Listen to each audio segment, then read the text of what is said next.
Hello friends, chicken വെച്ചിട്ടൊരു അടിപൊളി snack ഉണ്ടാക്കിയാലോ.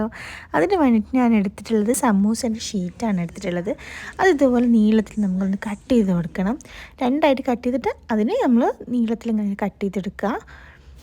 അപ്പോൾ ഇങ്ങനെ കുറച്ച് കൂടുതൽ സ്ട്രൈപ്സ് നമുക്ക് ആവശ്യമുണ്ട്. പിന്നെ വേണ്ടത് നമുക്ക് ചിക്കൻ ബ്രസ്റ്റാണ്. അത് നീളത്തിൽ ഇതേപോലെ കട്ട് ചെയ്ത് കൊടുക്കാം. പിന്നെ ഒരു ബൗൾ എടുത്തിട്ട് നമുക്ക് അതിന് സ്പൈസസ് ആഡ് ചെയ്ത് കൊടുക്കാം. ആദ്യം ചില്ലി പൗഡർ ഇട്ട് കൊടുക്കാം, പിന്നെ പെപ്പർ പൗഡർ സ്പൈസിനനുസരിച്ച് ആഡ് ചെയ്ത് കൊടുക്കാം.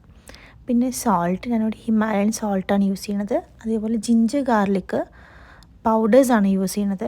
അതുപോലെ അറബിക് സ്പൈസസ് യൂസ് ചെയ്യുന്നുണ്ട്, നിങ്ങൾക്ക് ഉണ്ടെങ്കിൽ മാത്രം യൂസ് ചെയ്താൽ മതി കേട്ടോ.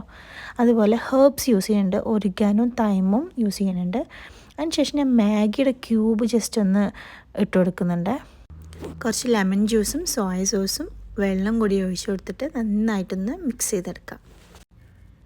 അപ്പം നമുക്ക് ഇങ്ങനത്തെ ഒരു ബാറ്ററാണ് കേട്ടോ വേണ്ടത്. ഒരുപാട് ലൂസ് ആവാത്തതുള്ള ഒരു ടൈപ്പിലൊരു ബാറ്ററാണ് നമുക്ക് വേണ്ടത്. അതിനുശേഷം നമ്മൾ കട്ട് ചെയ്ത് വെച്ച ചിക്കൻ ഉണ്ടല്ലോ, അത് നന്നായിട്ടൊന്ന് മിക്സ് ചെയ്തിട്ട് സെപ്പറേറ്റ് ആയിട്ട് ഓരോന്നായിട്ട് വെക്കുക. ബാക്കിയുള്ള ചിക്കനും കൂടി അതേപോലെ നമ്മൾ മസാലയിലാക്കി വെക്കുക. അതിനുശേഷം നമ്മൾ കട്ട് ചെയ്ത് വെച്ച് സമൂസ ഷീറ്റിൽ നന്നായിട്ടതൊന്ന് കോട്ട് ചെയ്തെടുക്കണം. ജസ്റ്റ് നന്നായിട്ട് നമ്മൾ പ്രസ് ചെയ്തെടുത്താൽ ആ സമൂസ ഷീറ്റ് നന്നായിട്ട് അതിൽ ഒട്ടിപ്പിടിച്ചിരിക്കും കേട്ടോ. അപ്പോൾ ബാക്കിയുള്ള എല്ലാ ചിക്കൻ പീസും ഇതേപോലെ കോട്ട് ചെയ്തെടുക്കുക.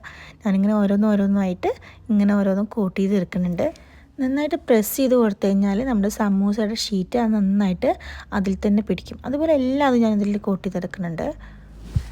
അപ്പോൾ നമ്മുടെ എല്ലാതും കോട്ട് ചെയ്ത ശേഷം നമ്മൾ ആസ് യൂഷ്വൽ നമ്മൾ ചെയ്യുന്ന പോലെ തന്നെ ഒരു പാനിൽ കുറച്ച് ഓയിൽ ഒഴിച്ചിട്ട് നമ്മൾ ഫ്രൈ ചെയ്തെടുക്കാൻ പോവുകയാണ്. നന്നായിട്ടൊന്ന് ഒരു സൈഡ് ഫ്രൈ ആയ ശേഷം നമുക്കത് മറിച്ചിട്ട് കൊടുത്തിട്ട് രണ്ട് സൈഡ് നന്നായിട്ടൊന്ന് ഫ്രൈ ചെയ്ത്, ചിക്കൻ ബ്രസ്റ്റ് ആയതുകൊണ്ട് പെട്ടെന്ന് തന്നെ ഫ്രൈ ആയി കിട്ടും. നമ്മുടെ സമൂസ ഷീറ്റിന് അധികം ഫ്രൈ ചെയ്യുന്നത് എടുക്കേണ്ട ആവശ്യമില്ല, പെട്ടെന്ന് തന്നെ നമുക്ക് കുക്കായി കിട്ടും. നമ്മൾ ഫ്രൈ ചെയ്ത് കോരിയെടുത്ത് മാറ്റി ചൂടോടെ തന്നെ നമുക്ക് സെർവ് ചെയ്യാം. അപ്പോൾ ഏറ്റവും നല്ല ടേസ്റ്റി ആയിട്ടുള്ള ഒരു ചിക്കൻ പൊട്ടിത്തെറിച്ചതാണ് ഇവിടെ ഉള്ളത്. അപ്പോൾ നിങ്ങൾ ട്രൈ ചെയ്ത് ഫീഡ്ബാക്ക് അറിയിക്കാം. Bye from Nehla.